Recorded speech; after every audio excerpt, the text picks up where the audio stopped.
Hey guys, welcome back. Tonight, I want to take you somewhere quiet, somewhere older than memory itself, a place that might have always been there, just beneath everything we think we understand.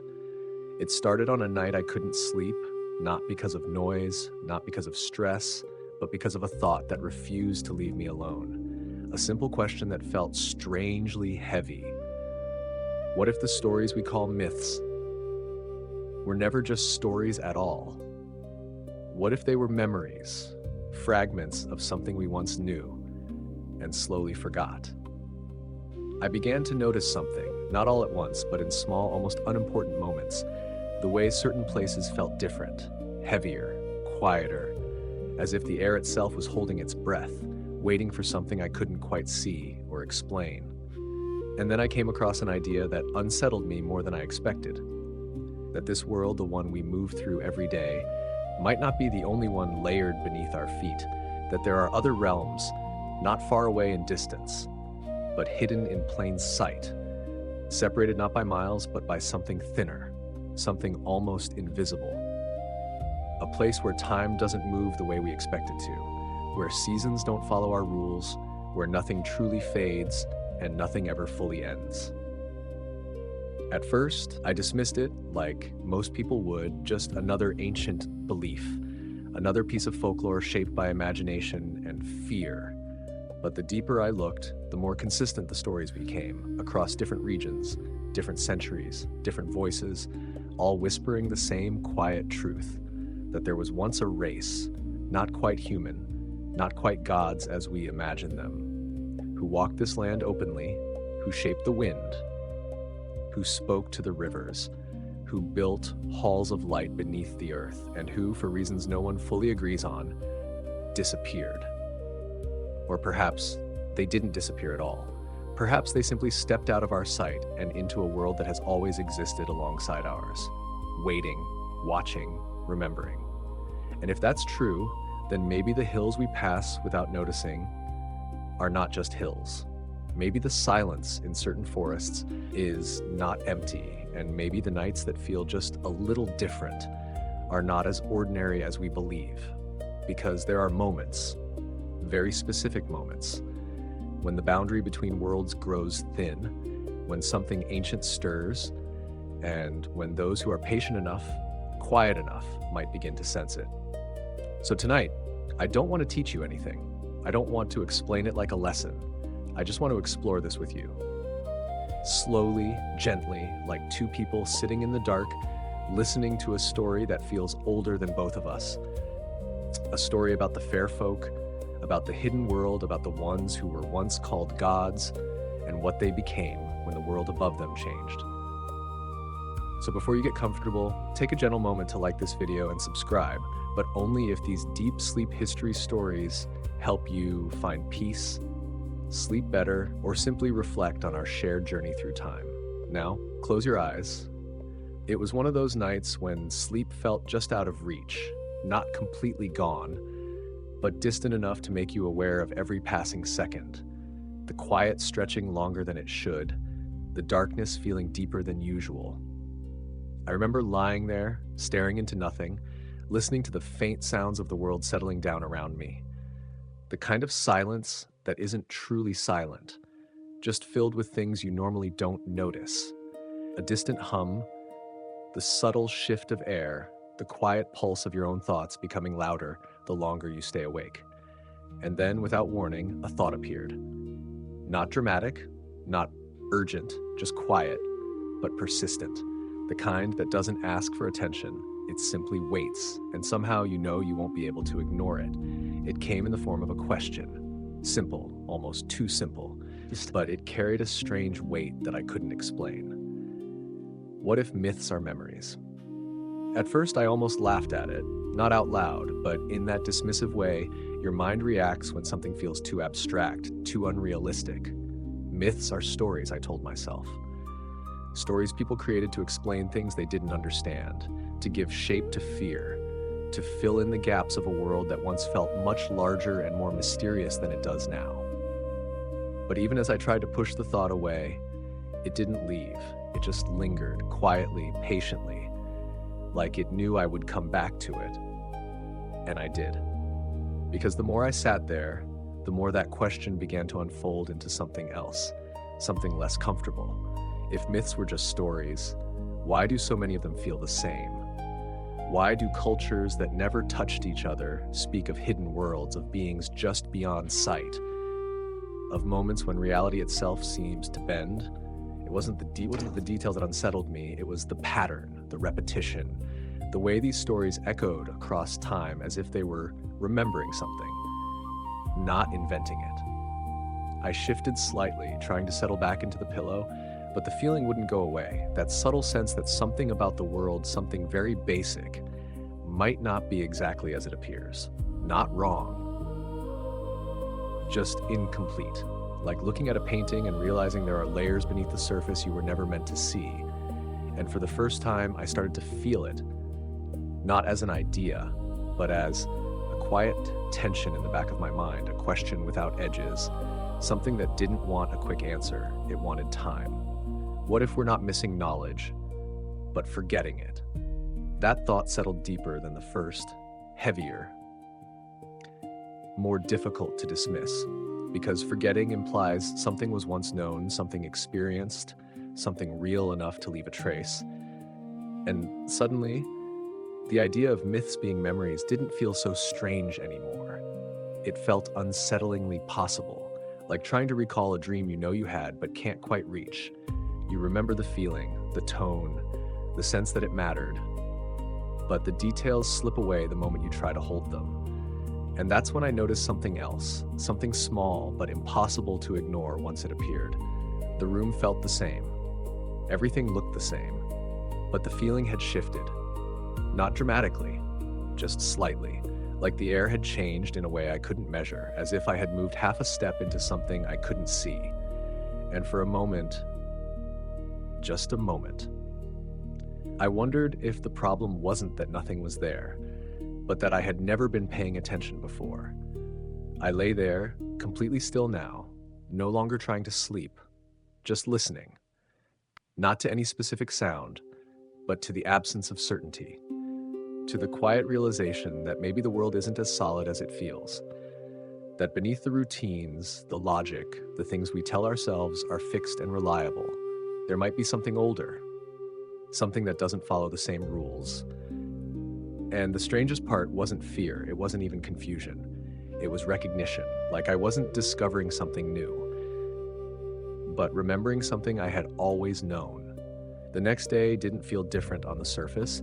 Everything moved the way it always does. People going about their routines, conversations that stayed light and predictable, the world continuing without hesitation. But something inside me had shifted, not loudly, not dramatically, just enough that I couldn't return to that quiet certainty I had before. That feeling that what we see is all there is. I tried to ignore it at first.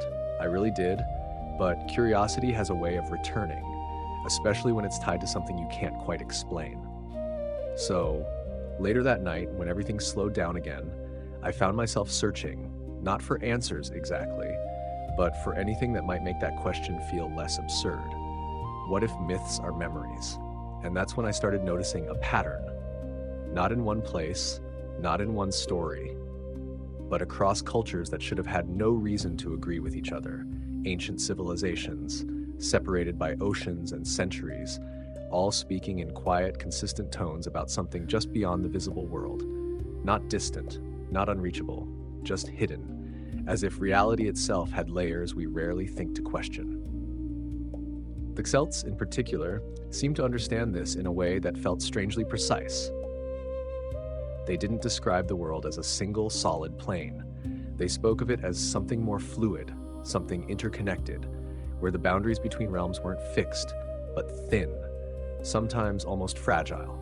They believed that what we call reality was only one layer, one surface, stretched over something much deeper, much older. And the more I read, the harder it became to dismiss, because they didn't speak about these hidden worlds as fantasy. They spoke about them as if they were part of everyday existence, not separate from life, but woven into it, existing alongside us, overlapping in ways we simply don't notice, or perhaps no longer remember how to notice.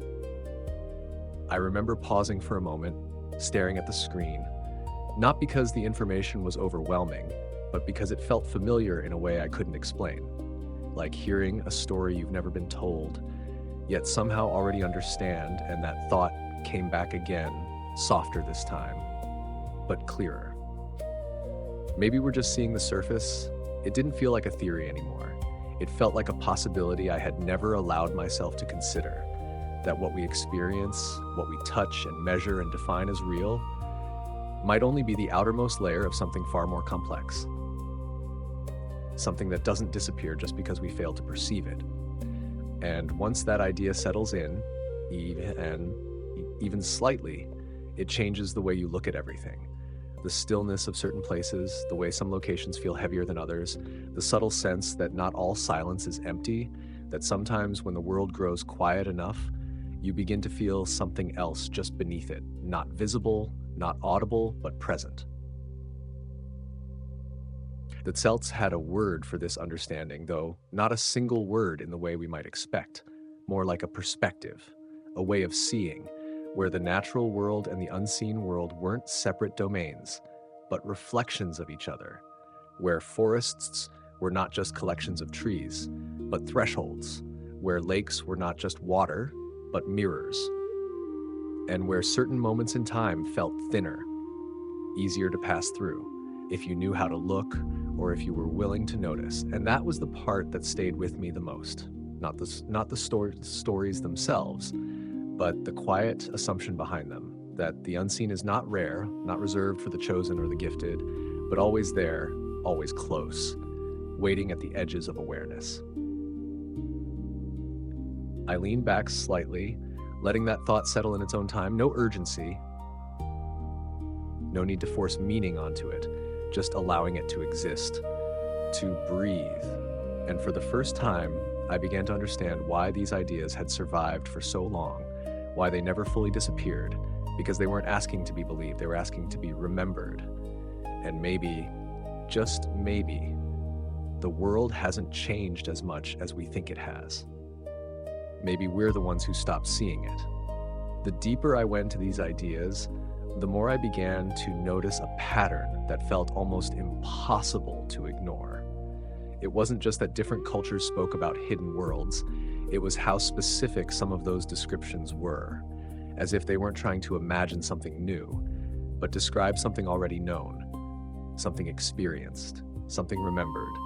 And then I came across a name, one that appeared again and again, not always in the same form, but always carrying the same quiet weight. Tir na Nog, the land of the young. At first, it sounded poetic, almost comforting, a place untouched by time, untouched by decay, a world where nothing fades and nothing is lost. But the more I sat with it, the more I realized it wasn't described like a distant paradise, not somewhere far away in the sky or beyond the stars. It was described as something much closer, something parallel, existing alongside our world, separated not by distance, but by something thinner, something harder to define. And what unsettled me most wasn't the idea of the place itself, but how time behaved there, or rather, how it didn't. In every account I could find, time in Tir na Nog refused to follow the rules we depend on. Moments stretched, years collapsed. What felt like a single evening could become decades in the world we know. And yet, within that realm, nothing aged, nothing weakened, nothing moved toward an ending. I remember stopping for a moment, letting that idea settle, trying to imagine what it would feel like to exist somewhere like that. A place where time doesn't carry you forward, where it doesn't erode you slowly, where it simply exists without direction, without pressure, without consequence. And then another thought followed, quieter, but far more difficult to ignore. If time doesn't move forward there, then what happens to those who enter it? Because the stories didn't describe people simply observing this place. They spoke of travelers, of individuals who crossed into that world, sometimes by accident, sometimes by invitation, stepping into something they didn't fully understand, drawn by music, by beauty, by a sense of peace that felt too complete to question. And almost always, they stayed longer than they intended. Not because they were trapped, but because time, as they knew it, had stopped asking anything of them. There was no urgency, no decay, no reminder that anything was passing at all. Just an endless present, soft, quiet, almost perfect, until they returned. And that's where the stories change. Because when they came back, when they stepped out of that stillness and into our world again, everything had moved on without them. Years, sometimes centuries, gone in what felt like a single night. The people they knew, the lives they left behind, no longer there, as if time had been waiting for them. And the moment they returned, it resumed all at once. That idea stayed with me longer than I expected, not in a dramatic way, but in that quiet, persistent way certain thoughts have when they don't fully resolve, because it raises a question that's difficult to answer. Is time something we move through, or is it something that only exists where we believe it does? And if there are places where time behaves differently, where it softens, or slows, or disappears entirely, then maybe the structure of reality isn't as fixed as we think. Maybe it's layered, flexible, responsive in ways we haven't learned to perceive anymore. And the strangest part of all this, the part I couldn't quite shake, was how consistently Tirnanog was described, not as a myth meant to comfort, but as a place that could be reached under the right conditions, at the right moment, through a boundary that most of us pass by without ever noticing. A hill, a shoreline, a forest clearing at dusk, places that don't feel extraordinary at first, until you stay long enough to notice that something about them doesn't quite follow the same rules. And I found myself wondering, not for the first time now, if that world is still there, not gone, not lost, just existing quietly, just out of sight, waiting, not to be discovered, but to be remembered. By the time I reached this point, something had already changed in the way I was seeing things, not dramatically, not in a way anyone else would notice, but enough that the world no longer felt completely solid, completely fixed. There was a subtle shift, like a surface I had always trusted had developed the faintest fracture, not broken, just thinner.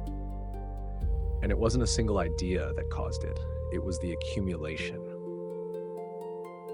the repetition, the quiet consistency across everything I had been reading and thinking about. This suggestion, again and again, that the boundary between what we call reality and whatever exists beyond it is not as distant as we assume, not protected by vast space or impossible barriers, but separated by something almost fragile, something that doesn't require force to cross, only the right moment. I remember sitting with that thought for a long time, letting it settle without trying to explain it away, because the more I considered it, the more it seemed to align with something I had felt before, though I had never paid attention to it at the time. Those brief, almost forgettable moments when a place feels different, not visually, not in any obvious way, but in a way that sits just beneath perception. Like walking into a room and sensing that something has shifted, even if you can't immediately say what it is. And I began to wonder, how many times had I passed through those moments without noticing? How many times had I stood at the edge of something without realizing there was an edge at all? Because the idea that kept returning, quieter each time, but clearer, was that crossing between worlds might not require intention or ritual or knowledge, but simply awareness, or perhaps even less than that. A misstep, a moment of distraction, a shift in attention so slight that you don't even recognize it as it happens. And then you're somewhere else, not completely removed, not entirely separate, but just enough that things no longer behave the way they should. The more I thought about it, the more one detail seemed to appear again and again across different accounts. Different traditions, different voices trying to describe the same strange phenomenon. Twilight. That brief, quiet space between day and night when light doesn't fully belong to the sky and darkness hasn't yet settled into the ground, when everything feels suspended, uncertain, neither one thing nor the other, It's a time most of us pass through without thinking, a transition, nothing more. But what if that transition isn't just happening in the sky? What if it's happening everywhere? What if twilight isn't just a change in light, but a thinning of something deeper? Because when I started paying attention to it, really paying attention, I noticed how different it feels, how the world seems to soften, how sounds become quieter, how even familiar places take on a slightly unfamiliar quality, as if the edges of things aren't as defined as they were just moments before. And it made me wonder, not in a dramatic way, but in that quiet, persistent way that thoughts have when they don't fully let go. What if that's not a coincidence? What if that's the moment when the boundary loosens? Not enough for everyone to notice, not enough to cause anything obvious, but enough. Enough for something to slip through, or for someone to step across without realizing it. And that idea stayed with me longer than I expected, because it doesn't suggest a hidden world that is locked away, sealed off, unreachable, unless you know exactly how to find it. It suggests something far more unsettling, that the separation between worlds was never absolute to begin with, that it doesn't require force to break because it was never fully closed. And once that thought settles in, even slightly, it changes the way you experience those quiet transitions, those in-between moments, the times when the world seems to pause just briefly before continuing on as if nothing happened. Because now there's a question that lingers in the background, soft, almost unnoticeable, full, but impossible to fully ignore. What if the door was never locked? Only unseen. The more I followed these thoughts, the more something began to take shape. Not clearly at first, just fragments. Pieces of something larger that didn't quite fit into the way I had always understood the world, because up until that point, I had been thinking about fairies the way most people do. Small, distant, harmless, something that belongs to stories told to children, softened over time, reduced into something easy to dismiss. But the deeper I looked, the more that image began to fall apart. Because what I kept finding, again and again, wasn't a story about tiny creatures hiding in forests. It was something much older, something far more powerful, something that didn't feel like imagination at all, but like a memory that had been slowly rewritten over generations until it became almost unrecognizable. And that's when I came across a name that seemed to sit at the center of it all. A name that carried weight, not just in sound, but in the way it appeared across different texts, different interpretations, always connected to something greater than what we now call fairies.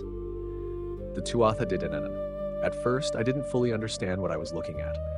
The name itself felt distant, almost abstract, but the more I read, the clearer it became that these beings were never meant to be seen as minor spirits or hidden creatures living quietly beneath the world.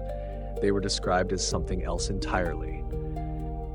As gods, not in the simplified sense we often use today, but in a way that suggests presence, influence, power that wasn't symbolic, but real, tangible, in a way that shaped the world around them. They were said to arrive not gradually, but suddenly, emerging into the landscape with a kind of certainty that didn't require explanation, bringing with them knowledge that seemed far beyond anything human at the time, understanding of nature, of the sky, of forces that we still struggle to fully explain even now.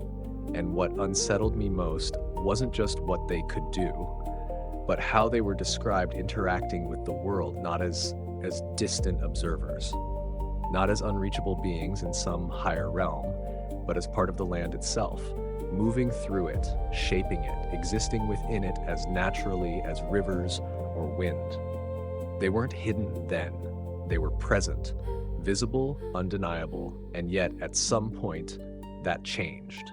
But before I could even begin to understand how or why, there was something else that kept pulling my attention back, something that didn't quite align with the modern idea of what fairies are supposed to be. Because nothing about the Tuatha De Danann felt small. Nothing about them felt fragile.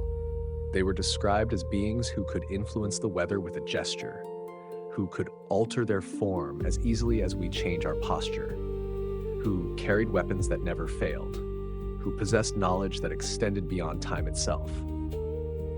Understanding the movement of stars, the language of living things, the patterns that connect everything together in ways we don't usually notice. And I remember pausing there, letting that sink in, because it raised a question that felt impossible to ignore. How does something like that become something so diminished in the stories we tell now? How do gods become fairies? Not disappear, not vanish completely, but change slowly over time until what remains is only a shadow of what once existed. And the more I thought about that, the more it felt less like a loss and more like a transformation. Because if these beings were once as powerful as the stories suggest, then it seems unlikely that they would simply cease to exist, that something so deeply woven into the structure of the world would just fade away without leaving something behind. Maybe they didn't disappear. Maybe they changed form, changed how they interacted with us, changed how much of themselves they allowed us to see. And maybe the stories didn't shrink them by accident. Maybe the stories changed because we did, because we stopped understanding what we were looking at. Or perhaps we were never meant to understand it fully in the first place. And that thought lingered with me longer than I expected. Quiet, but persistent. Because it suggests something that's difficult to ignore once you notice it.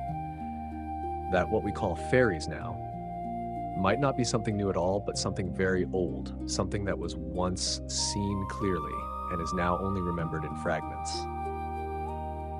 Once I allowed myself to see them differently, not as fragile figures hidden in children's tales, but as something far older, far more powerful, everything else began to shift with it, because the descriptions of the Tuatha De Danann didn't read like exaggerations. They didn't feel like myths trying to impress. They felt like attempts, imperfect attempts, to describe something that was simply beyond ordinary understanding. And the deeper I went into those descriptions, the more difficult it became to frame them in familiar terms, because their abilities weren't presented as miracles or isolated acts of magic. They were described as natural extensions of who they were, as effortless as breathing, as simple as movement. They didn't call the wind, they moved with it. They didn't summon storms, they shaped them. There are accounts that describe them standing at the edge of a battlefield, raising a hand and watching as clouds gathered without hesitation, darkening the sky in moments. Rain falling not randomly, but precisely, exactly where it was needed, as if the weather itself responded to them, not as a force to control, but as something that recognized them. And that idea stayed with me, because it suggests something very different from how we understand power.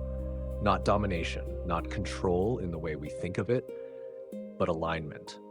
A kind of connection so complete that the boundary between the being and the world begins to disappear. And it didn't stop there. The ability to change form appeared again and again, not as an illusion, not as trickery, but as something fluid, something inherent, as if the shape they took was never fixed to begin with. As if identity itself wasn't bound to a single form. They could appear as human, as animal, as something that doesn't quite belong to either, shifting not to deceive, but simply because they could. And I found myself wondering, what would it feel like to exist without being confined to one shape, without being defined by a single appearance? To move between forms as easily as we move between thoughts. It's difficult to imagine because everything about our experience tells us that we are fixed, that we are contained. But for them, that boundary didn't seem to exist. And then there were the weapons. Not crafted in the way we understand craftsmanship. Not shaped through trial and error, but forged in something otherworldly, something that doesn't follow the same rules as matter. Spears that never missed, swords that could cut through anything, objects that didn't simply function, but seemed to carry intention within them, as if they were extensions of the beings who wielded them. And yet, even those details, as striking as they are, didn't feel like the most important part. What stayed with me, what lingered longer than anything else, was the way their world itself was described. Because it wasn't just different, it was more vivid, more alive, more present than anything we experience here. Grass wasn't just green, it was described as deeper than emerald. Water didn't simply reflect light, it seemed to hold it, to carry a clarity that made everything else feel dull by comparison. Even the air, something we rarely think about, was said to hum, not loudly, not in a way that overwhelms, but subtly. Like a quiet resonance that exists just beneath perception, something that sustains, something that connects everything together. And I paused there longer than I expected, because that idea doesn't suggest a fantasy world that is separate from reality. It suggests a version of reality that is more complete. As if what we experience now is only a reduced form, a surface layer, a quieter echo of something that once existed more fully. And that raises a question that's difficult to ignore once it appears. What if their world isn't more magical than ours, but simply less limited? What if what we call normal is not the standard, but the reduction? Because if that's true, then everything we consider impossible, everything we've learned to dismiss as myth or exaggeration, might not be impossible at all, just inaccessible, or perhaps no longer remembered. And that thought settled in quietly, not demanding an answer, not insisting on belief, just existing there, waiting, like everything else I had come across so far, not trying to convince me of anything, just asking me to look a little deeper. At some point, as I kept following these fragments, trying to understand how something so powerful could fade into something so diminished, I realized there was always a turning point in the stories, a moment where everything shifted, not gradually, not subtly, but all at once, a fracture in the narrative that divided what came before from everything that followed. And that fracture had a name, the arrival of the Milesians. At first, I didn't think much of it, just another group, another people entering the story. But the more I read, the more I began to understand that this wasn't just an arrival, it was a collision, something fundamental, something that couldn't be undone once it began. Because the Tuatha De Danann, for all their power, for all their connection to the world itself, had never encountered anything quite like this before. The Milesians were different, not stronger, not more powerful in the way we might expect, but different in a way that felt difficult to define, and yet impossible to ignore. They carried iron. And that detail appeared again and again, not emphasized loudly, but present, consistent, as if it mattered more than it first seemed. Iron, something ordinary to us now, something we've built entire civilizations around, but at that time, it represented something new, something that didn't belong to the same order of reality the Tuatha De Danann seemed to inhabit. And beyond that, they carried something else, something far less tangible, a connection to the physical world, a kind of permanence, a weight that bound them to the land in a way that could not be easily shifted or erased. And I remember pausing there because it raised a question I hadn't expected to ask. What if power isn't always about control? What if sometimes it's about belonging? Because everything about the Tuatha De Danann suggests fluidity, movement, a connection that allows them to shape the world, but not necessarily anchor themselves within it. While the Milesians seemed to carry the opposite quality. They didn't shape the world, they settled into it, they became part of it. And once that happens, once something becomes woven into the fabric of the physical world itself, it becomes almost impossible to remove, no matter how much force is applied, no matter how powerful the opposition might be. And that's where the conflict began. Not just a battle, not just a war in the way we imagine it, but a clash between two fundamentally different ways of existing. On one side, beings who moved with the world, who shaped it, who understood its deeper layers. And on the other, beings who rooted themselves into it, who claimed it, who refused to be displaced. The stories describe battles that reshaped the land itself, mountains splitting, forests collapsing, the sky darkening under forces that feel almost too large to picture clearly. And yet, despite all of that, despite everything the Tuatha De Danann could bring to that conflict, they couldn't simply erase the Milesians. And that detail stayed with me longer than anything else, because it suggests something very specific, that there was something about humanity, even in its earliest form, that could not be undone, not through power, not through force, not even through the kind of influence that shaped weather and reality itself. And that's when the nature of the conflict began to feel different to me. Less like a war that could be won, and more like a realization, a moment where one side understood something the other had not yet seen, that this wasn't about victory, because victory would require removing something that had already become part of the world, and that might not have been possible at all. I sat with that for a long time, letting the implications unfold slowly because it changes the way you see both sides of the story. It's easy to imagine gods losing to humans as a fall, a decline, something tragic. But what if it wasn't a defeat in the way we understand it? What if it was something else entirely?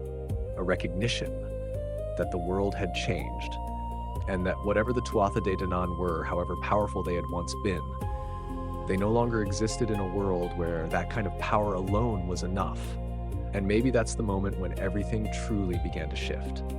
Not when the battles ended, but when they realized that the world could no longer be shaped the way it once was, and that something new, something irreversible, had already taken its place. The more I sat with the story, the less it felt like an ending, and the more it began to feel like a decision, a quiet one, not made in the chaos of battle, but in the stillness that follows it. Because if there's one thing that becomes clear when you look closely, it's that the Tuatha De Danann were never simply defeated, not in the way we usually understand defeat. There was no final collapse, no complete destruction. No moment where everything they were suddenly ceased to exist. Instead, there's something else, something far more subtle and far more unsettling. They withdrew. And at first, that word didn't seem significant. It sounded almost passive, almost like giving up. But the more I thought about it, the more it felt like the opposite. Not a surrender, but a shift in strategy, a movement from one form of existence into another. One that allowed them to remain without continuing a conflict that could no longer be won in the same way. Because if the world had changed, if something about human presence had become permanent, then perhaps the only way to continue existing was to stop trying to dominate that world entirely, and instead move beneath it. The stories describe this transition not as a disappearance, but as a relocation, a movement into the hollow places of the earth, into the hills, the mounds, the spaces that seem ordinary from the outside, but were never truly empty. And that idea lingered with me longer than I expected because it reframes everything. Those hills, those quiet rises in the landscape that we barely notice as we pass by, they were never just part of the terrain. They became entrances, gateways, thresholds, not into something distant, but into something that had simply moved out of view. And what unsettled me most wasn't just where they went, but how they changed after they did, because they didn't remain the same. Not entirely. The Tuatha De Danann, the beings once described as gods, as forces that shaped the world itself, became something else. Not lesser, but different. More hidden, more selective, more subtle in the way they interacted with the world above. They became what we now call the fair folk.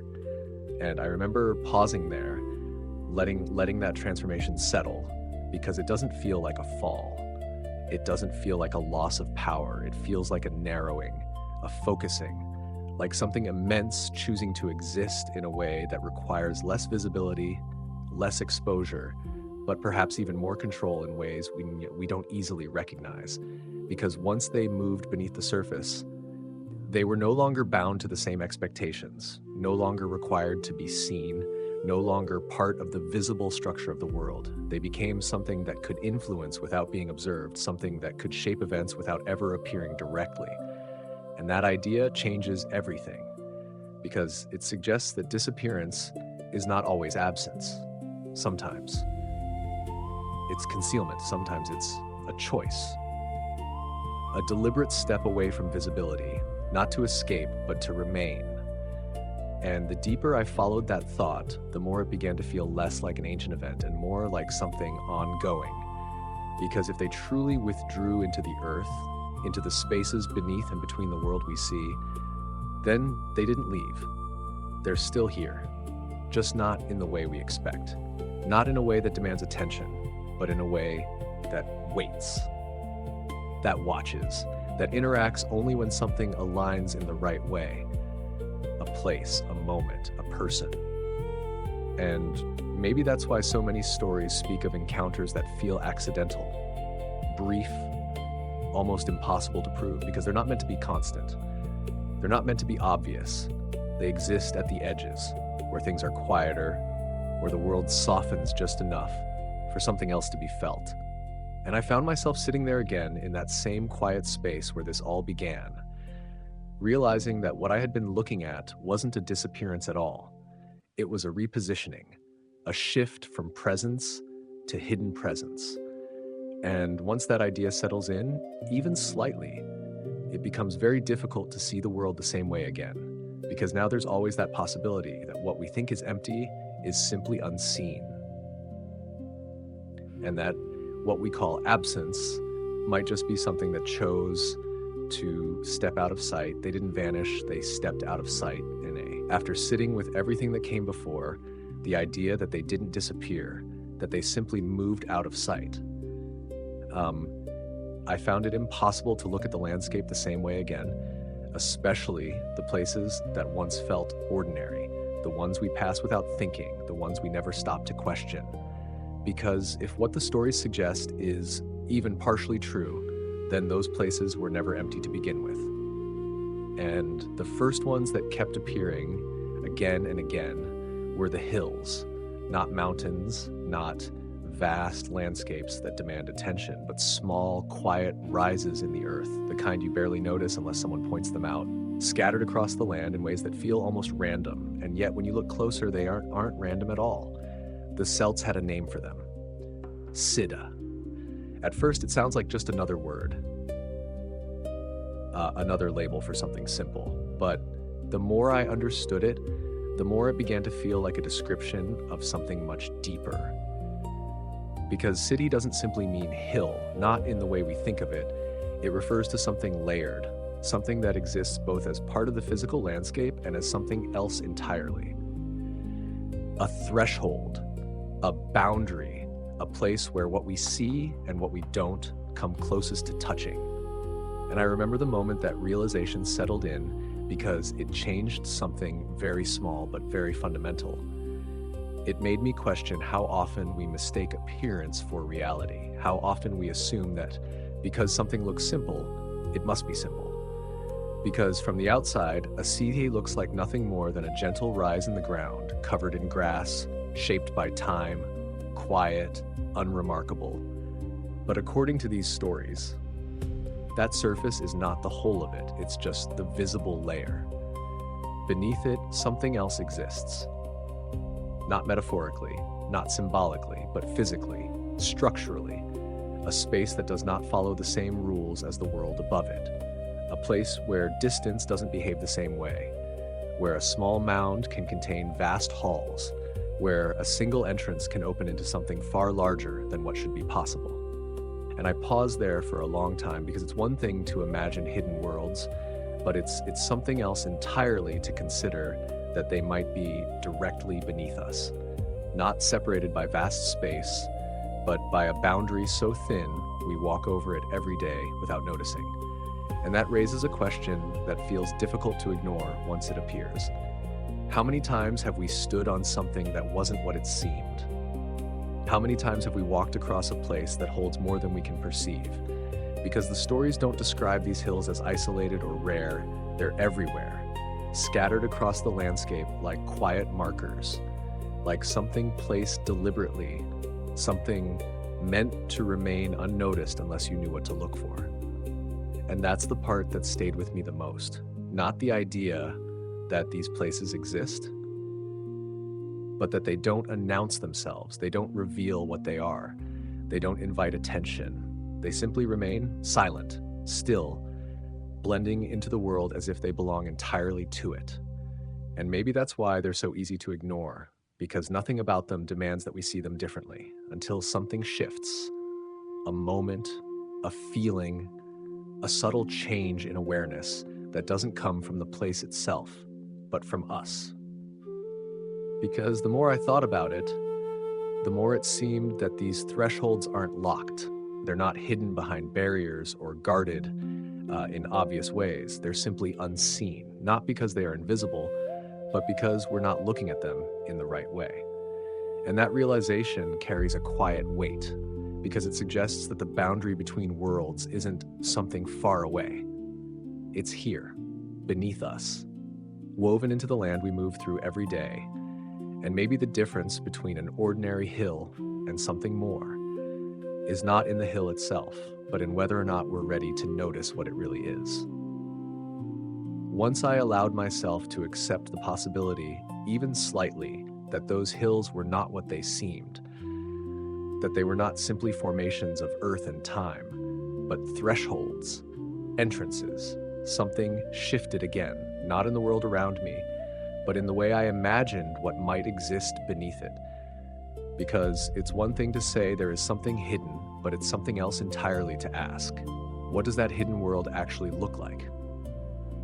And at first, I expected darkness, something confined, something hollow, empty spaces carved into the earth, maybe primitive, maybe silent.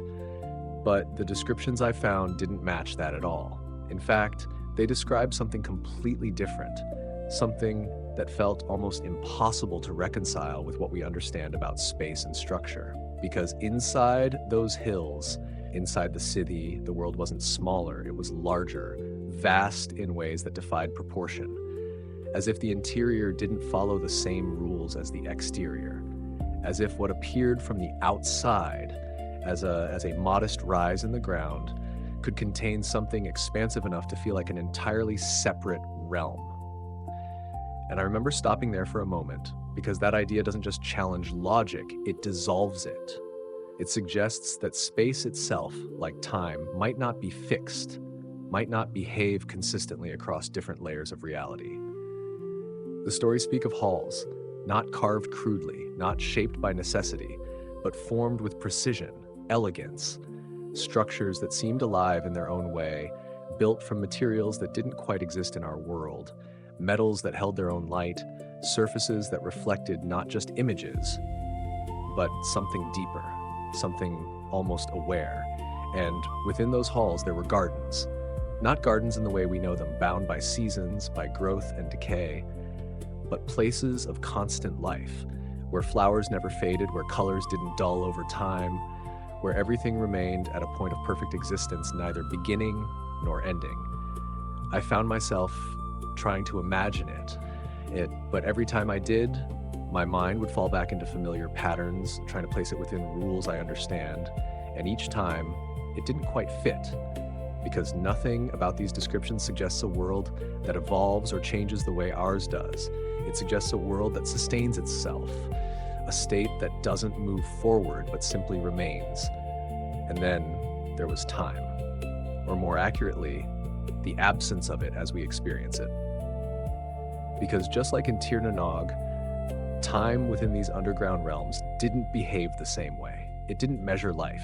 It didn't push things toward an ending. It simply existed, fluid, unpredictable, capable of stretching or collapsing depending on where you stood, or perhaps depending on something deeper, something tied to the nature of that place itself. And that idea stayed with me longer than I expected, because it suggests that stepping into those spaces isn't just a physical movement, it's a shift in reality itself. A movement into a place where the rules you've always depended on quietly stop applying.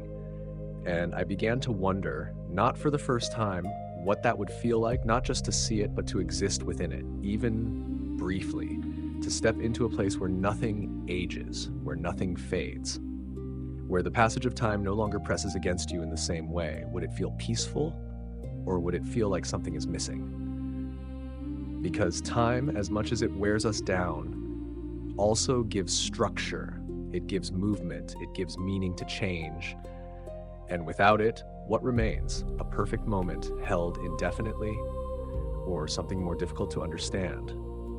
The more I thought about it, the more it became clear that these underground worlds weren't meant to be interpreted as simple refuges or hidden sanctuaries. They were something else, something that exists alongside our world, but not bound by it. A place where reality unfolds differently, where space expands beyond expectation, where time loosens its grip, and where everything feels more alive. Not because it is changing, but because it isn't.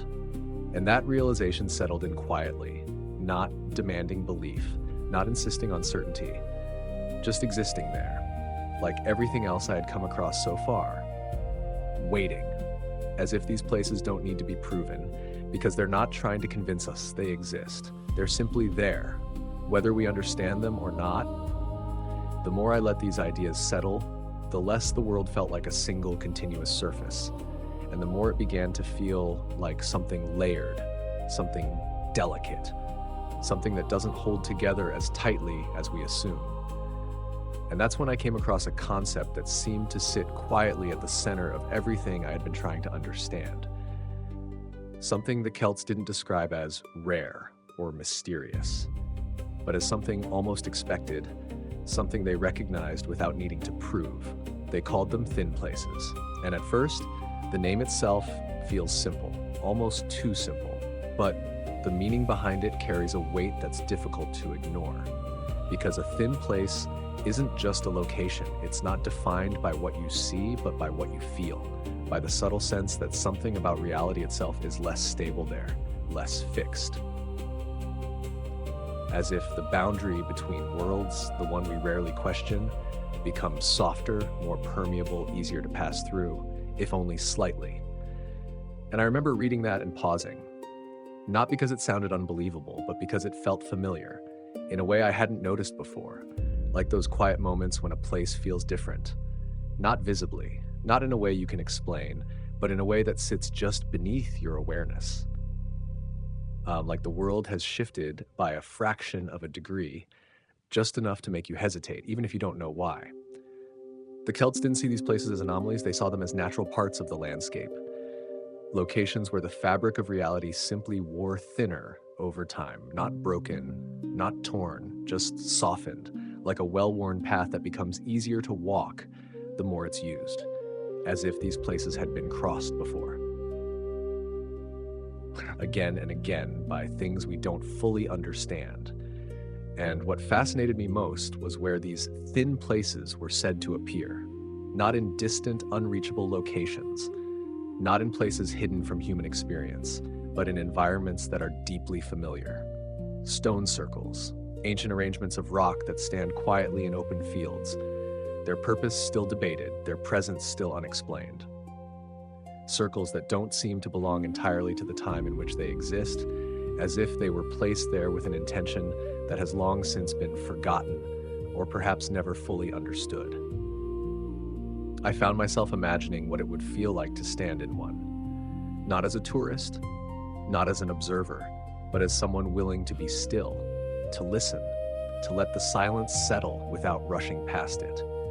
Because according to these stories, it's not the structure itself that matters, it's the space between the stones, the emptiness, the alignment, something about the way they frame the world, not blocking it, but opening it. And then there were forests. Not all forests, but certain ones, especially those where the trees grow close together, where light struggles to reach the ground, where sound seems to soften as you move deeper in, where the air feels heavier, older, as if time has moved differently there, or perhaps more slowly.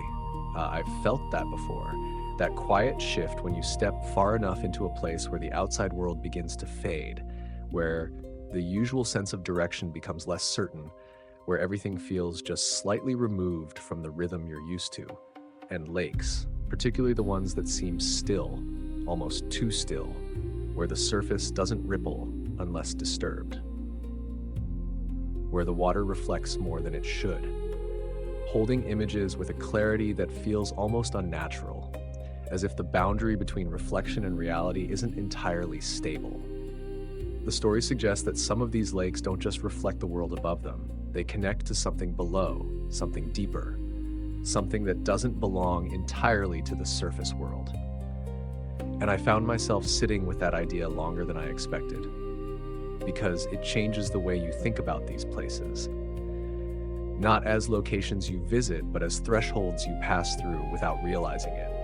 Because thin places don't announce themselves, they don't reveal what they are, they don't ask for attention, they simply exist quietly, waiting at the edges of perception, and whether or not you notice them doesn't change what they are. It only changes what you experience. And that realization stayed with me, because it suggests something both simple and deeply unsettling, that the boundary between worlds isn't something fixed. It's something that varies, something that shifts depending on where you are, how you feel, and perhaps something else entirely that we haven't yet learned to recognize. And maybe, just maybe, there are places in this world where reality doesn't quite hold together the way we think it does, not because it's broken, but because it was never meant to be solid in the first place. After spending time thinking about these places, these thin spaces where something feels just slightly different, I started to notice something else, something even quieter, something that doesn't belong to the place itself, but to the experience of being there. Because the stories never say that the world suddenly changes in obvious ways. There are no dramatic shifts, no clear boundaries you can point to and say, this is where reality ends and something else begins. Instead, they speak of signs, subtle, almost unnoticeable, easy to dismiss if you're not paying attention. But once you notice them, once you allow yourself to pause instead of rushing past them, they begin to form a pattern. And I remember the first one that stayed with me. Music, not loud, not overwhelming, just faint, distant, as if it's coming from somewhere just out of reach, not carried by wind, not echoing from a visible source, but present, undeniably present, and yet impossible to locate. I've never heard it clearly myself, at least not in a way I could prove, but I've had moments, brief moments, where I thought I heard something that didn't quite belong, something too soft to follow, too structured to be random, and gone the moment I tried to focus on it. And that's the strange part. Don't become clearer when you look directly at them. They fade, as if they were never meant to be observed in that way, as if noticing them too clearly breaks whatever allows them to exist in the first place. And then there's light. Not the kind we understand, not sunlight, not reflections, but something softer. Something that doesn't seem to come from a single source, a glow that appears where there should be none, flickering slightly, moving in ways that don't match anything physical, like a presence rather than illumination. I've seen something like that once, or at least I think I have. A faint shift in brightness where nothing should have changed. A subtle movement in the corner of my vision that disappeared the moment I turned to look at it. And even now, I can't say for certain what it was, but the feeling it left behind, that quiet sense that something had been there, just briefly, that stayed longer than the moment itself. And then there's temperature. Perhaps the easiest to dismiss, because it can always be explained, a breeze, a shift in weather, something ordinary, but the stories describe it differently. Not gradual, not logical, but sudden, a space that feels warm, becoming cold without reason, or the opposite. A chill that moves through you even when the air around you hasn't changed. Not something you measure with your skin alone, but something deeper. Something that feels like it's passing through you rather than around you.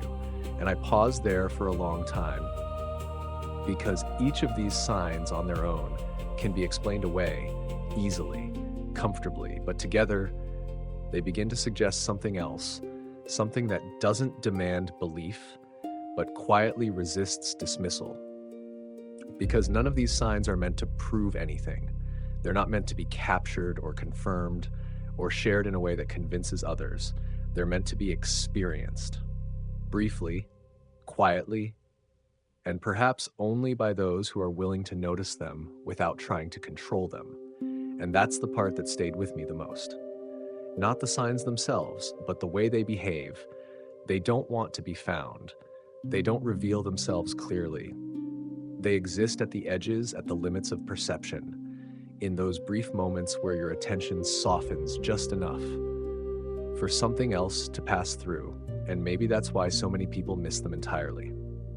Not because they aren't there, but because we've learned to ignore anything that doesn't fit neatly into what we already understand. We rush past silence, we explain away the unusual, we close the gap before anything unfamiliar has the chance to settle.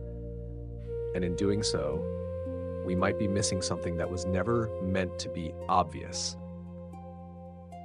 Because the more I think about it, the more it feels like these signs are not intrusions into our world. They are reminders, small, fleeting, almost invisible reminders that the world we move through every day is not the only one here. And that some places, no matter how ordinary they appear, don't belong entirely to this world. Up until this point, everything I had been thinking about revolved around place, the hills, the forests, the lakes, the quiet spaces where something feels slightly different, as if reality itself softens just enough to reveal what usually stays hidden. And for a while, I thought that was the key, that if you could find the right location, stand in the right spot, at the right moment, you might begin to sense something beyond the surface. But the more I followed these ideas, the more something else began to emerge. Something that felt just as important, if not more so. It wasn't just about where you are, it was about when. And that realization shifted everything again, because it suggests that these boundaries, these thin places we've been thinking about, are not fixed. They don't remain constant. They don't exist in the same state at all times. They change, they expand, they contract, and sometimes they disappear entirely. I remember sitting with that thought for a long time because it introduces something far more unpredictable, far less controllable, because if place alone were enough, then these thresholds could be mapped, studied, understood in a way that feels stable. But time doesn't work like that.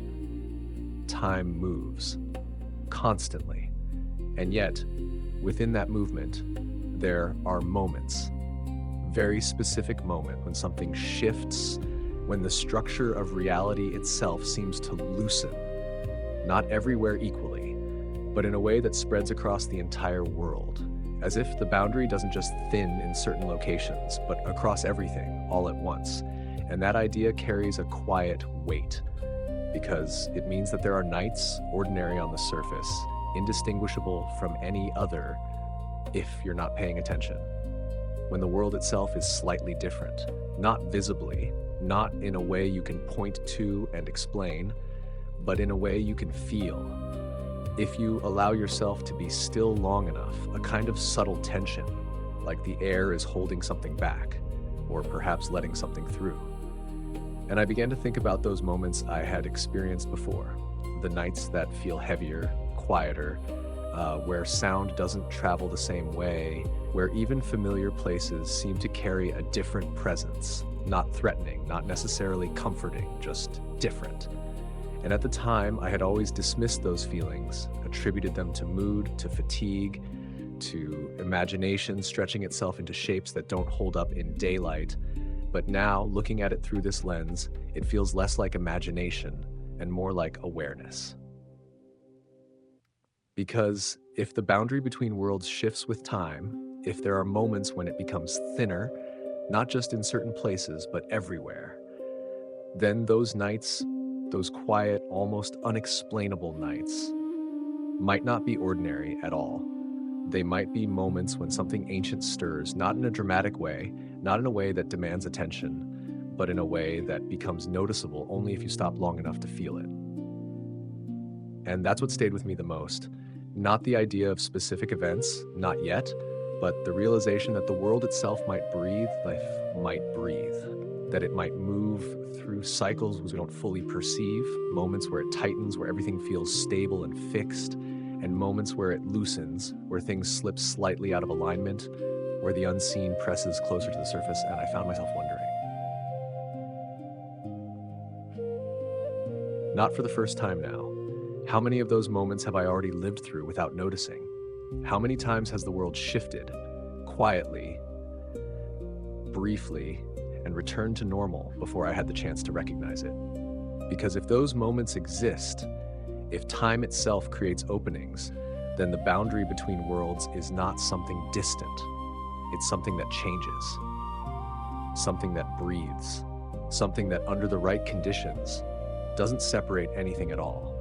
And maybe that's why these stories don't begin with places, they begin with nights. Because sometimes it's not about where you are, it's about when the world decides to become something else. There is one night, or perhaps it's more accurate to say one threshold, that appears again and again in everything I've been reading. Not quietly, not subtly, but with a kind of weight that feels impossible to ignore. A moment that isn't just different, but fundamentally altered. A time when the boundary we've been talking about doesn't just thin, it disappears. The Celts called it Samhain, and at first, I thought of it the way most people do. A festival, a seasonal transition, something tied to harvest and the coming of winter. But the deeper I looked, the more that surface meaning began to fall away, revealing something much older, something far less symbolic and far more real. Because Samhain wasn't just a celebration, it was a rupture. A moment when the structure that separates worlds simply stopped holding. I remember sitting with that idea longer than anything else so far, because it's one thing to imagine thin places, locations where something feels slightly different. But this suggests something far more complete, a moment when those differences don't just exist in certain areas, they extend everywhere, across the entire landscape, across every hill, every forest, every quiet stretch of land where something might already be waiting. And that's when the stories begin to change. Because during Samhain, the dead are said to walk again. Not as distant memories, not as abstract ideas, but as presences, moving quietly through the same spaces we occupy. Not always seen, not always recognized, but close enough that the boundary between past and present begins to blur. And alongside them, the fair folk emerge, not hidden, not subtle, but present in a way that feels almost overwhelming compared to everything else we've talked about.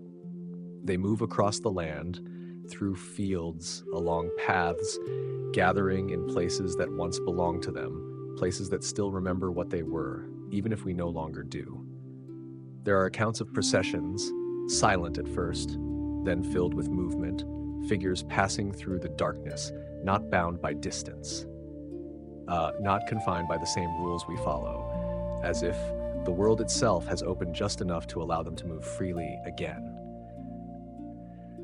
And I remember pausing there because it raises a question that feels impossible to ignore once it appears. If they are no longer hidden during these moments, then what does that mean for us?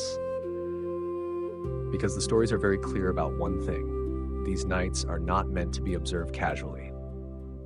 They're not meant to be taken lightly, because when the boundary disappears, it doesn't just allow them to enter our world. It allows us to slip into theirs, and not always by choice. There are warnings, repeated again and again, quiet, consistent, not exaggerated, but firm. Do not follow the music. Do not step into unfamiliar gatherings. Do not accept invitations you don't fully understand, because during Samhain, the rules change. Or perhaps more accurately, the rules that normally protect us stop applying. And that idea stayed with me longer than anything else so far, because it suggests that there are moments when reality doesn't just soften, it opens completely. And in those moments, the difference between worlds is no longer something you can rely on. It's something you can lose track of. Something you can cross without realizing it until it's too late. And I found myself thinking about how easy that might be, how natural it would feel in the moment. A sound in the distance, a light that seems warmer than it should be, a presence that feels familiar, even if you can't explain why. And before you know it, you've stepped somewhere else. Not dramatically, not violently, just quietly. As if the world shifted around you without warning. And by the time you realize it, the path back may no longer be where you left it, because time, as we understand it, doesn't move the same way there. A single night could become years or something even longer. And that's the part that unsettled me the most. Not the idea of beings returning, not even the presence of the dead, but the possibility that the boundary we rely on is not always there to protect us, that there are moments when the world opens completely. And in those moments, we are not separate from what exists beyond it. We are part of it, whether we intend to be or not. And maybe that's why these stories survived for so long. Not as myths meant to entertain, but as warnings, quiet reminders passed down through generations that there are nights when the world is not entirely ours. And that some doors, once opened, are not easily found again. After sitting with the weight of Samhain, with that sense of rupture, of boundaries dissolving completely, I found myself expecting every moment when the veil thins to feel the same, dark, heavy, dangerous in an obvious way. But the more I continued reading, the more I realized that not every opening between worlds carries that same atmosphere. Some feel different, softer, almost inviting, and that's where Beltane begins to appear. At first, it seems like the opposite of everything that came before. Not a night of endings, not a threshold filled with shadows and wandering spirits, but a moment of return, of life pushing upward again, of warmth replacing cold, of movement replacing stillness. But what unsettled me, quietly, almost more than Samhain, was how easily something inviting can become something you don't fully understand. Because during Beltane, the fair folk don't return as hunters or as silent watchers in the dark. They return as celebrants. They gather. They move through open spaces, through fields, through clearings that seem to appear where there was nothing before. And at the center of these gatherings, there is always movement, circles, dancing, not chaotic, not random, but rhythmic, precise, as if the motion itself carries meaning, as if the act of moving in that circle connects something, sustains something. And I remember pausing there, trying to imagine what that would feel like. Not just to see it from a distance, but to stand at the edge of it, to hear the music, if you can call it that, because it's not described as something played, not in the way we understand instruments. It's described as something that simply exists. Just a sound that doesn't come from a visible source, but fills the space completely. Soft at first, almost impossible to separate from the air itself, and then slowly, gradually becoming something you can follow, something you can't quite ignore. And that's where the danger begins. Not in fear, but in attraction. Because unlike Samhain, where everything warns you to stay away, Beltane doesn't feel threatening. It feels warm. It feels alive. It feels like something you want to move closer to. And the stories are very clear about what happens next. Those who stumble upon these circles, those who step just a little closer than they intended, often find themselves drawn in, not forced, not pulled violently, but invited. And once you enter the circle, everything changes. Time softens, awareness shifts, the outside world becomes distant, almost irrelevant, as if it no longer holds the same weight it did just moments before. And the movement continues, the music continues, the feeling grows stronger, until the line between yourself and the experience begins to blur. And I found myself sitting with that idea longer than I expected, because it doesn't sound like danger in the way we usually define it. It sounds like something closer to ecstasy, a state where nothing feels wrong. Nothing feels out of place, where the need to question disappears entirely, replaced by something simpler, participation. And that's what makes it difficult to recognize as a risk, because you wouldn't want to leave. not in that moment, not while everything feels so complete, so perfectly aligned, but the stories always end the same way.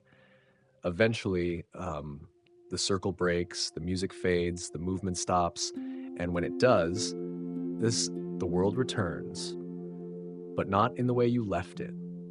Because time, just like in the other places we've been thinking about, doesn't move the same way within that circle. What feels like minutes or hours may have stretched far beyond that. And by the time you step back out, everything you knew, everything you expected to return to, may no longer be there. And that realization stayed with me, not as something frightening, but as something quietly unsettling. Because it suggests that not all thresholds are guarded by fear. Some are guarded by beauty, some by joy, some by experiences that feel so complete, so immersive, that you don't realize you've crossed a boundary at all. And maybe that's the deeper pattern here, that the fair folk don't always draw you away through force. Sometimes they draw you in through something far more subtle, something far more human, the desire to feel connected, to feel alive, to feel part of something larger than yourself.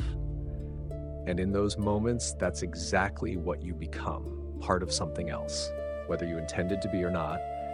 And maybe that's why Beltane doesn't come with the same kind of warnings as Samhain, because the danger isn't something you resist, it's something you willingly step into, without ever realizing how far you've gone. By the time I reached this point, after sitting with Samhain, after trying to understand the quiet pull of Beltane, I began to notice that not every opening between worlds carried the same intensity. Some were not defined by danger or even by overwhelming beauty, but by something quieter, something that didn't demand your attention, but revealed itself slowly if you were willing to remain still long enough. And that's where two other moments began to take shape. Less spoken about, less dramatic, but no less significant, Imbolc and Lughnasadh. At first, they didn't stand out to me the same way the others did.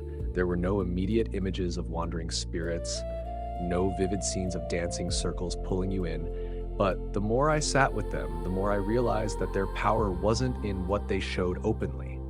It was in what they revealed quietly. Imbolc comes at a time when the world feels suspended, not fully in winter, not yet in spring, a moment where everything seems to pause, not in stillness, but in anticipation, as if something beneath the surface is beginning to stir, something that hasn't yet taken form.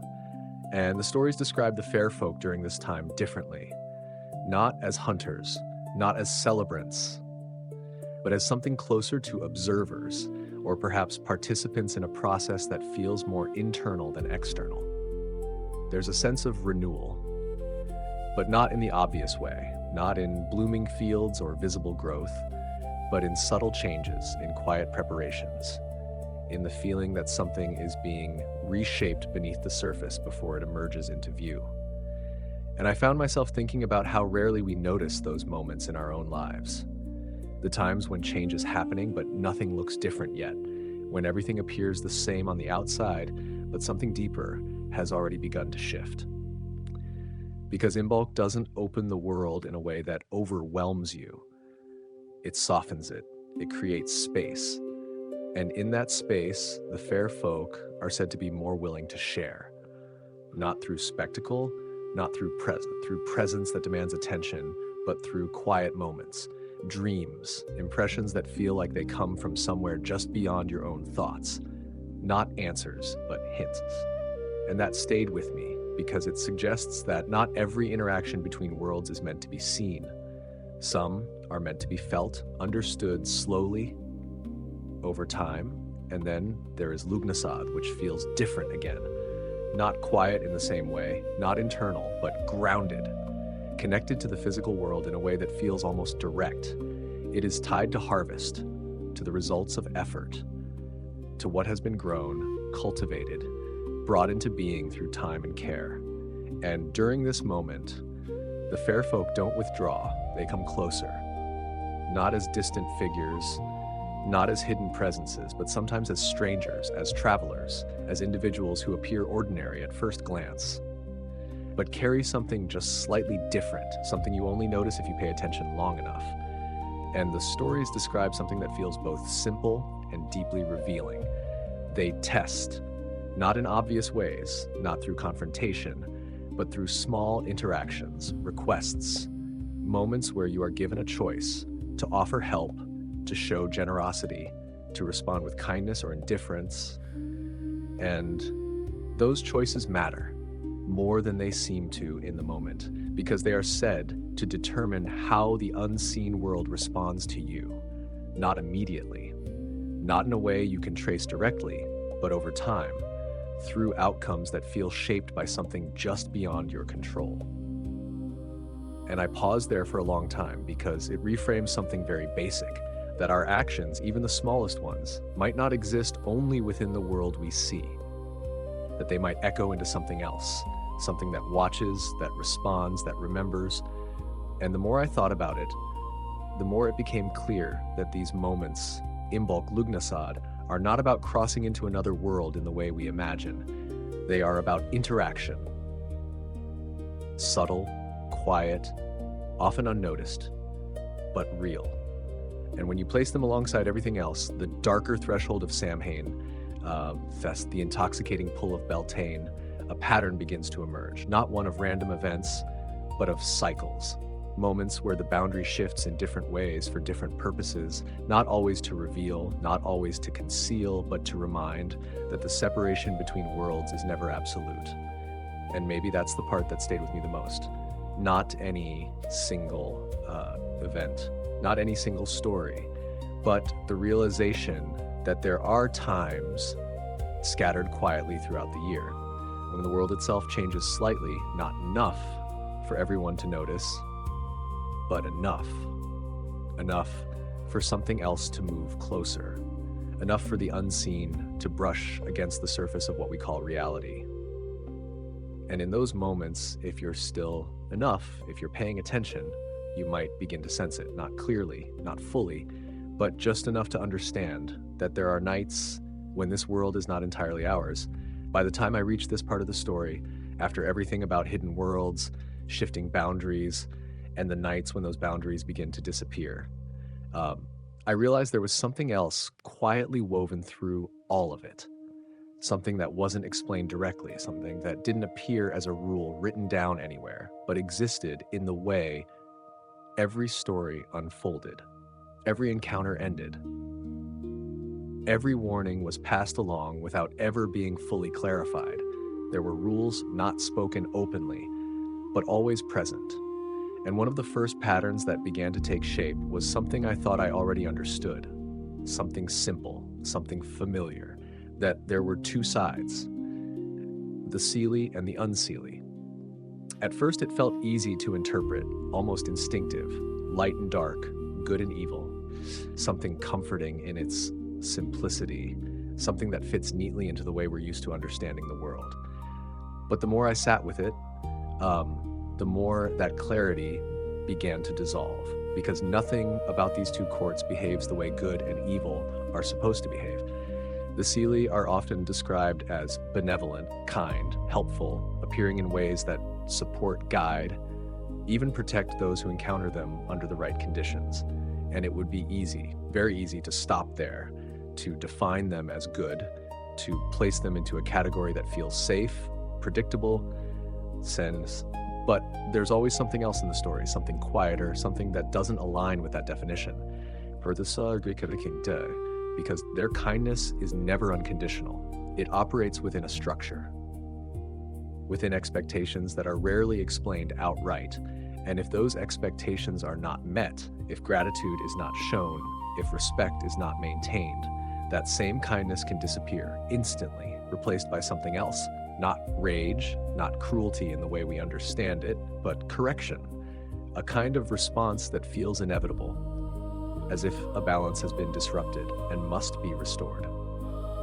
And then there are the Unseelie, often described as darker, more dangerous, less predictable, associated with misfortune, with disruption, with experiences that feel unsettling or even harmful. And again, it would be easy to label them as evil, to place them on the opposite side, to create a clear divide between what helps and what harms.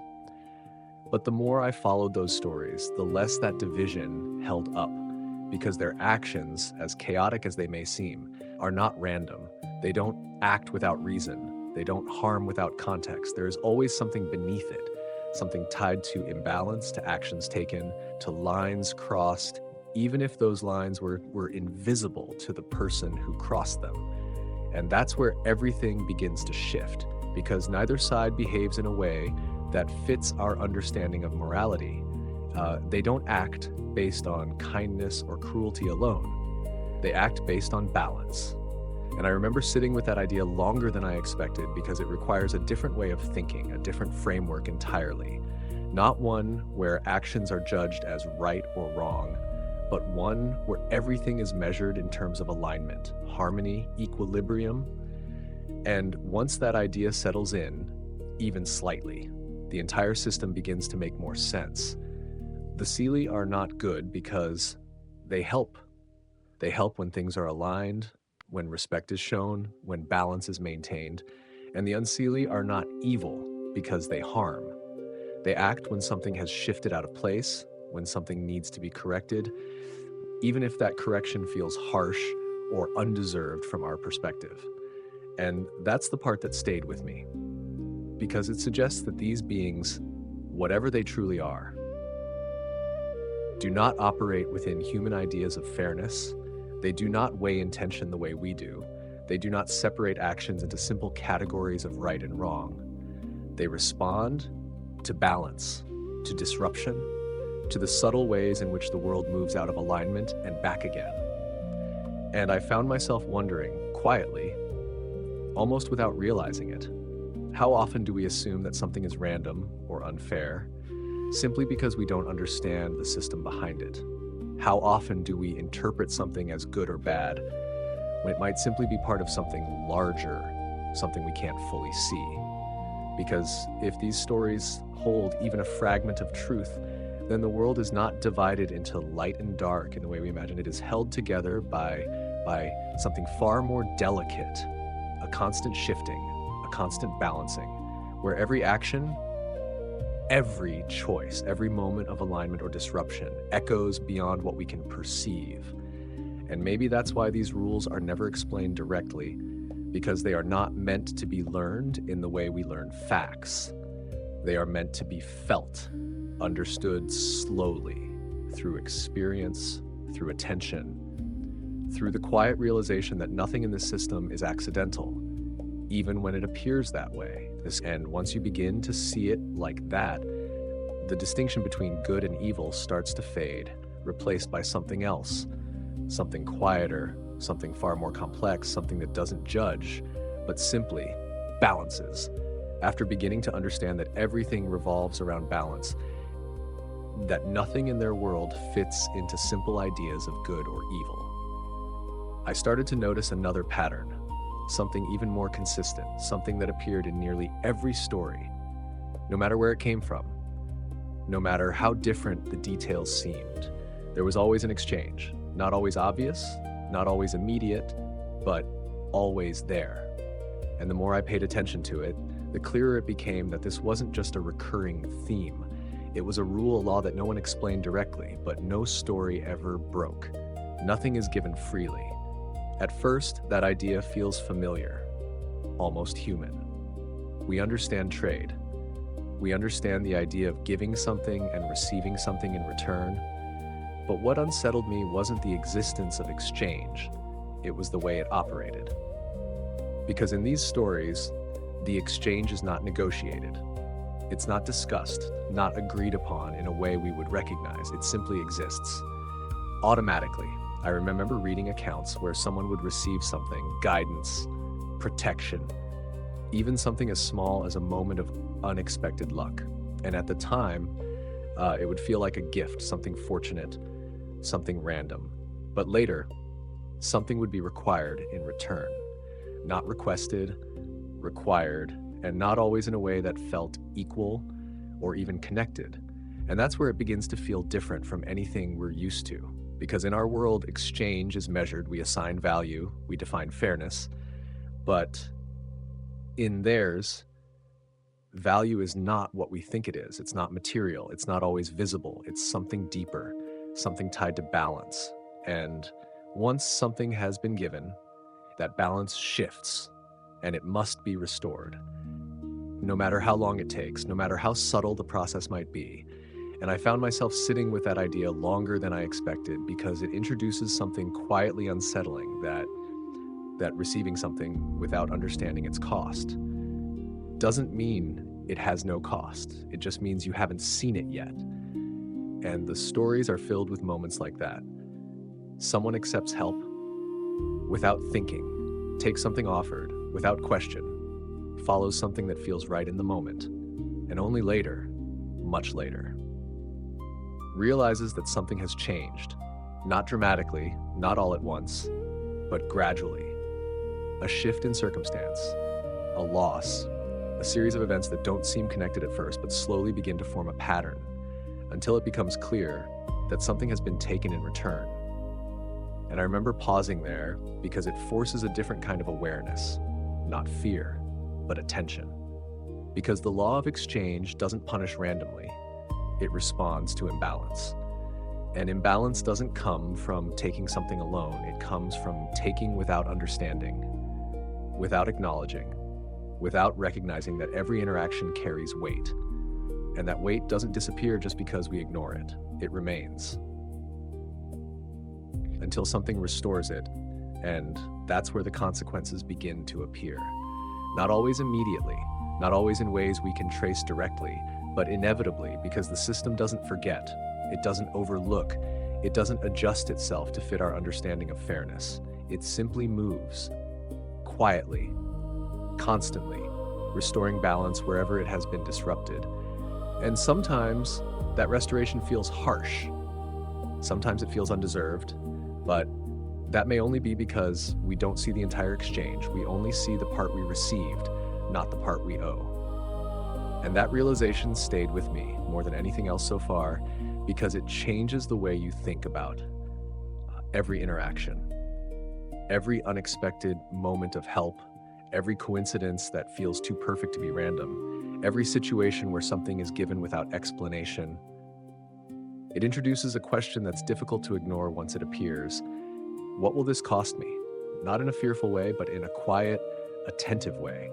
Because in a world governed by balance, nothing exists without consequence, nothing arrives without connection, and nothing, no matter how small, is ever truly free. It simply waits until the exchange is complete. The more I sat with the idea of balance and the quiet certainty that nothing is ever truly given without something returning in its place, the more another thought began to surface, slower this time, more subtle, but somehow more unsettling than anything that came before. If they never truly left, if they only stepped out of sight, then what does that mean now? Because it's easy, very easy, to place all of this in the past, to think of it as something that happened once, something that belonged to a different version of the world, a time when people believed differently, saw differently, lived closer to things we've since moved away from. But the deeper I followed the patterns, the less that separation made sense, because nothing about what I've been reading suggests absence. It suggests distance, and distance is not the same as disappearance. And that's when I began to notice something else. They still influence us, not in the way they once did, not openly, not as rulers shaping the world in ways that can't be ignored, but in ways that are quieter, more precise, more difficult to detect unless you're paying attention, ways that don't require visibility, only presence. And the first place this becomes apparent, again and again, is in dreams. Not all dreams, not the scattered fragments we forget by morning, but the ones that feel different, the ones that linger, the ones that carry a clarity or weight that doesn't fade the way ordinary dreams do.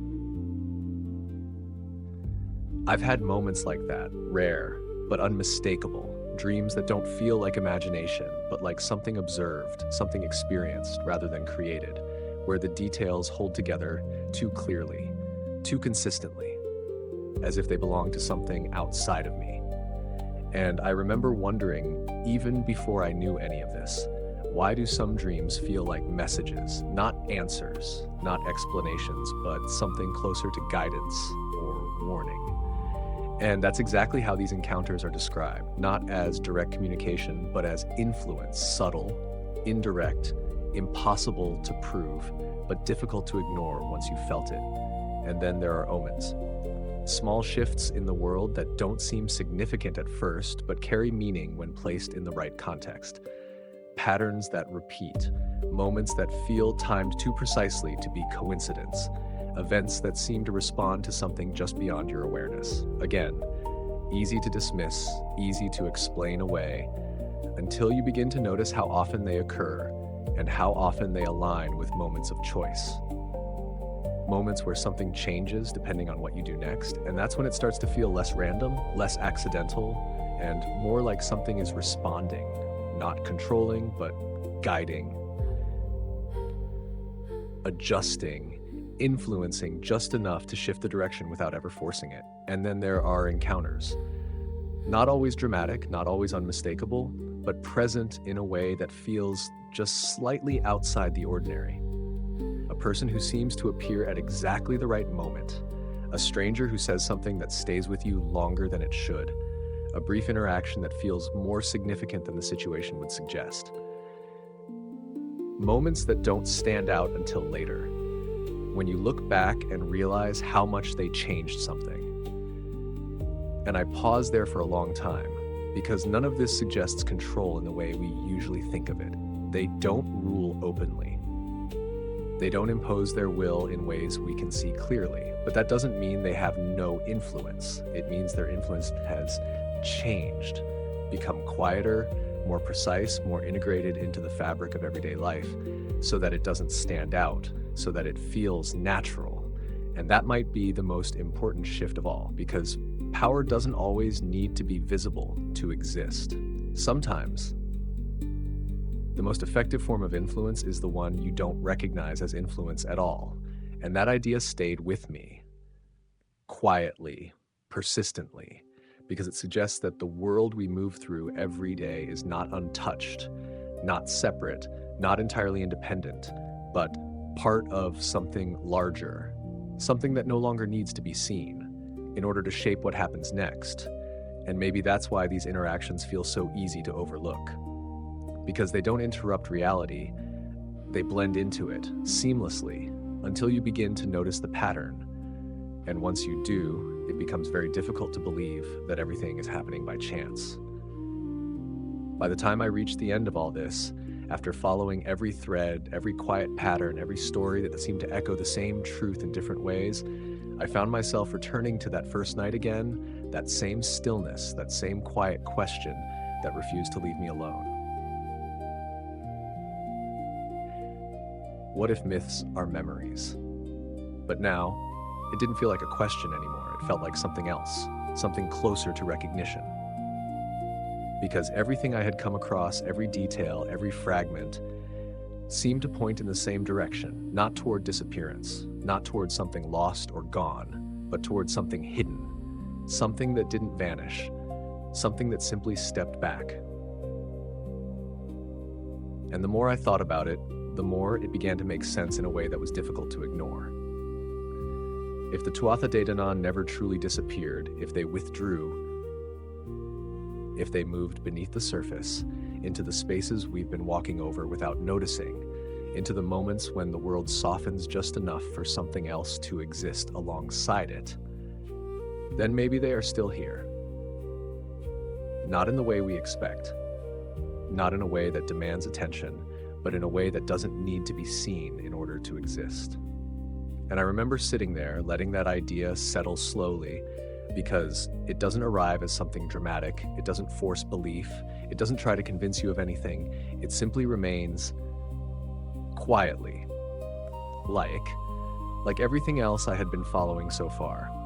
And I began to notice how easily we assume absence, how quickly we decide that something is no longer there simply because we can't perceive it the way we once might have.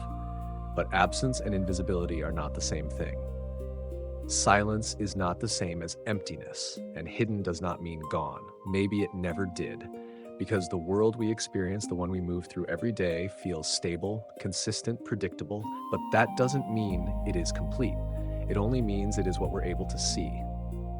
And if everything I've been thinking about is even partially true, then there is another layer, not separate, not distant, but intertwined with this one. Existing quietly, continuously, just beyond the reach of ordinary awareness, not interfering constantly, not revealing itself openly, but present, always present. And maybe that presence doesn't need to be obvious to matter.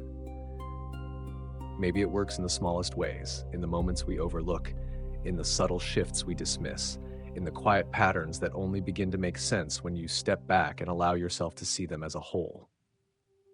Dreams that feel like more than imagination, encounters that linger longer than they should, choices that seem to carry weight beyond what they appear to be. Not controlled, not forced, but influenced. Gently, persistently. And that's the part that stayed with me the most. Not the idea that they are powerful, not even the idea that they still exist, but the possibility that they don't need to reveal themselves at all. That whatever they are, whatever they have become, they may simply be waiting, not for belief, not for recognition, but for something quieter, something more subtle, awareness. Because once you begin to notice even the smallest shift, once you allow yourself to consider that the world might not be entirely what it seems, something changes, not outside, but within the way you move through it, the way you listen, the way you notice silence, the way certain moments begin to feel just slightly different, and maybe that's where it begins. Not with seeing something extraordinary, but with realizing that what you thought was ordinary never really was. And I sat there for a long time after that in the same quiet space where all of this started. No longer searching, no longer trying to find answers, just listening to the stillness, to the space between thoughts, to the feeling that something might be closer than it appears, not watching in a way we would understand, but present in its own way, at its own distance. And maybe that's enough. Maybe it was always enough, because if they never left, if they only stepped out of sight, then it doesn't matter whether we believe in them or not. It doesn't change where they are, it only changes whether we notice. And maybe on nights like this, when everything feels just a little quieter, just a little softer, they're still listening,